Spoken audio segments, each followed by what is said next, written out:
Good evening, everybody, and welcome to the GSMC Hockey Podcast presented by the GSMC Sports Network. I'm your host, Garrison McDaniel, and we have a great show for you guys today where we will be talking about all things that are going on in the conference finals as they did just wrap up. Now we're on our way to the Stanley Cup Finals, so we will be previewing that in our final segment of the night as well and talking about each team and how they got there in all of the rest of the segments. I'm looking forward to this one. We finally got the team set for the finals. I'm excited for that one. It's a great matchup as well. We'll get right into that. But before we get into all of that, all the hockey sides of things, first we got to get down to business a little bit here. If you would like to help out the GSMC Sports Network in any way possible, using the tips and donations link would be the best way for us. It helps all the creators out here a lot, and it gets you a chance at asking me a question that I can read live on air. So tips and donations link at gsmcpodcast.net that you see right at the bottom of the screen. But without further ado, we are going to get right into the Rangers and Panthers Game 6 on Saturday, and that game led to this photo right here. The Florida Panthers are your Eastern Conference Finals champions. They do it now for the second year in a row and the third time in their franchise history. Yes, this is the third time that they have gone to the Cup Finals, not winning either of the previous two, once in the 90s and again last year. So for the Florida Panthers, this is huge for them. They've been a team for a very long time, about 50 years, a little bit over 50 years now. So for them to go to the Stanley Cup Finals here is a big thing for their franchise, especially because a few years ago, just like 10 years ago, they were talking about moving. Couldn't fill the arena, and now they're in their back-to-back Stanley Cup Finals with a really great chance at winning this one, going up against the team that we'll be talking about in our second segment. I'll leave you guys a little bit in suspense, although I know all of you guys already know who it is. But in this game, it was one goal against again. Sergei Bobrovsky shut down the New York Rangers, absolutely dominated this series, and he is very much the reason that the Florida Panthers are going to the Stanley Cup Finals. They're a fantastic team, but Sergei Bobrovsky has made them an elite team. So, absolute steal job by Sergei Bobrovsky. This has been him in these playoffs the last 2 years. It's been a trend in the playoffs, I guess, for goaltenders to just, win their team games. And the Panthers got more of those from their goaltender, and that's why they won the 12th game before the New York Rangers did. It was huge for the Florida Panthers. This game was a dominant performance from start to bottom, or from top to bottom, start to bottom. It is. What else can you say about it besides Florida Panthers absolutely deserved this one. 2-1 is the win. Not getting a lot of offense in this one, but they didn't need a lot of offense.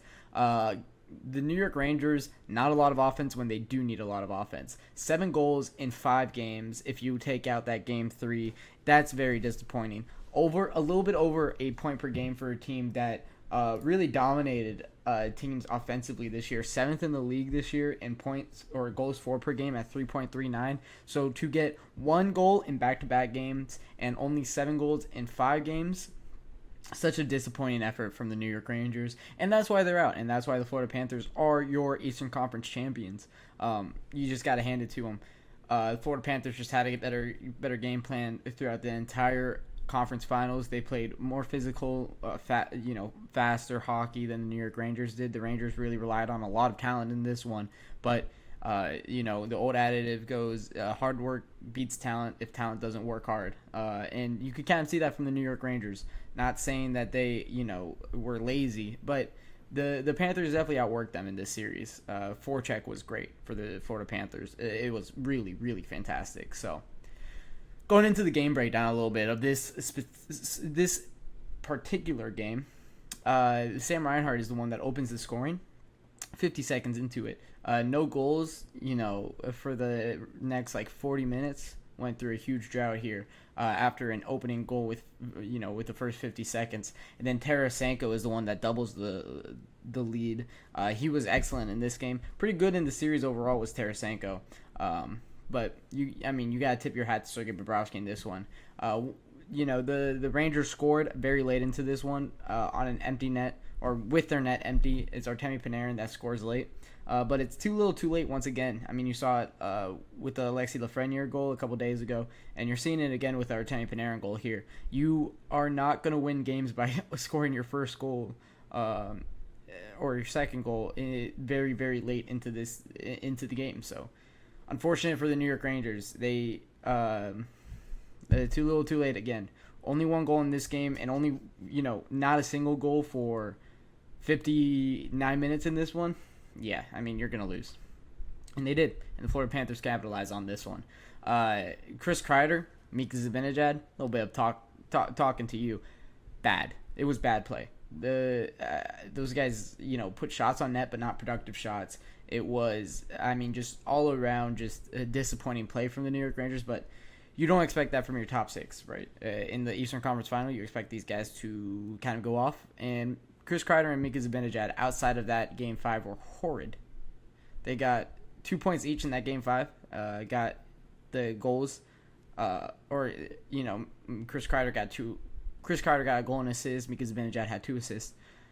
But outside of that, not a single point in the entire series for those two. That's so disappointing. I mean, those two need to be, your top guys, and they just weren't. Vincent Trocheck was also not that great in this series after a fantastic postseason. Started off pretty strong in this series against the Panthers, but really, it was their depth forwards that scored. Alexander Wenberg was the one that got the OT winner for them. Alexis Lafreniere played very well throughout this series. I think he had 4 goals in it, or 3 to 4 goals in this series. So disappointing play from your top 6, and your defense not getting offensive production, but they also, they're only allowing 2 goals a game. It's really just your top 6. That's what we're looking at here, with a lot of the blame, and rightfully so. And it's their power play that was horrid. Just this entire series, the power play was not clicking. They got a few goals on the power play, but for one of the best power plays in the league, it was really, really disappointing for them. So that's it for the game breakdown. Going into my first star of the game, and it has to be Sergei Bobrovsky. I said his name in the first minute of talking about this game and this series, and it needs to be said again. He got one of the stars of the series, I think 3 out of the 4 games that I was doing it. Yeah, Sergei Bobrovsky was very impressive. 23 saves on 24 shots against, and above 950 save percentage. Once again, Sergei Bobrovsky dominated this one, and he rightfully deserves the first star. He's been their guy, and I think that's one of the key matchups for next series. We talked about it being one of the key matchups for this series between Igor Shesterkin and Sergei Bobrovsky, and I think that it tells us a lot about the goaltenders when you're looking at the final scoreline of this series. 4-2 to the Florida Panthers is how this series ends, and Sergei Bobrovsky beat Igor Shesterkin 4 games out of 6, and that's why they won. He was fantastic. In the games, 7 goals in 5 games if you take out that Game 3 overtime win for the New York Rangers. I think in the games that they won, he gave up 5 goals. Yeah, I think he gave up 5 goals in the 4 games that they won. He dominated. 1 goal, 2 goals is nothing more you could say about that besides absolutely domination from your number 1 goaltender, from the guy that most of the last 2 seasons been looking over his shoulder with Spencer Knight there, being like, I need to outplay him because he could be taking my spot at any moment. Really deserving all of that $10 million contract. Sergei Bobrovsky, 23 saves on 24 shots against, 961 save percentage, I believe that it comes out to. So very, very impressive from Bob. Now, Vladimir Tarasenko gets the game-winning goal on the official scorecard, takes his team up to 2-0 with a third-period goal.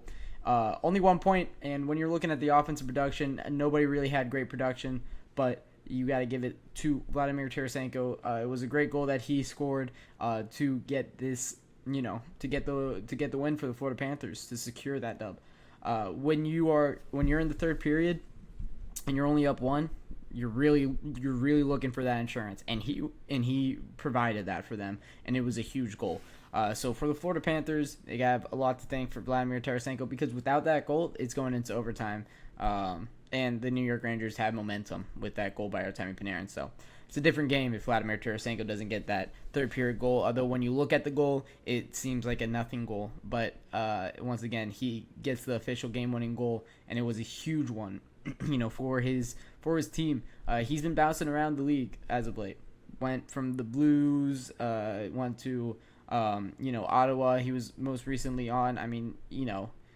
Kind of, the talk of the trade deadline. And for a team like Florida to go out and get him, he's team provider. He's been playing second and third line for them, and he's been getting it done. So Vladimir Tarasenko, you gotta tip your hat to the former Cup winner on the St. Louis Blues in 2019, who really led his team.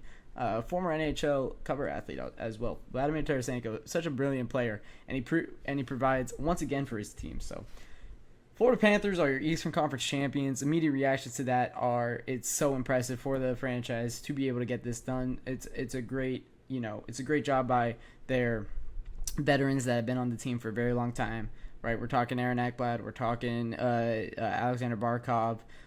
Sam Reinhart's been on this team for a good while. Sam Bennett's been on this team for a good while. So for all of these guys, very great for them. Very impressive.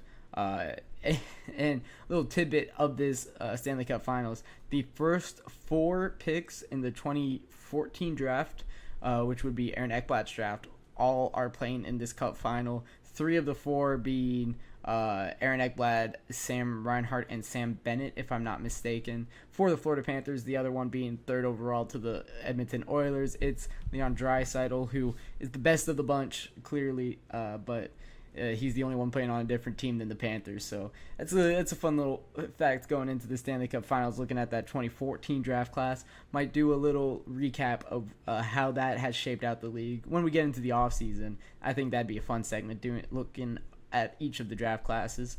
But yeah, for the Florida Panthers, very impressive what they were able to do here. Back-to-back Eastern Conference Final champions, get to hang a banner no matter what at the end of the season. So they're going to be excited. Going into the Stanley Cup Final, you just beat the President's Trophy winner. So we'll talk about what that could mean when it comes down to our 5th segment, when we are previewing the Stanley Cup Finals, because I think that says a lot about where their team is at right now. But with all that being said, we're going to go into our first break of the night, and when I come back, we will be talking about the Oilers and the Stars and their Game 6 and how that series wrapped up when I come back from my first break of the night.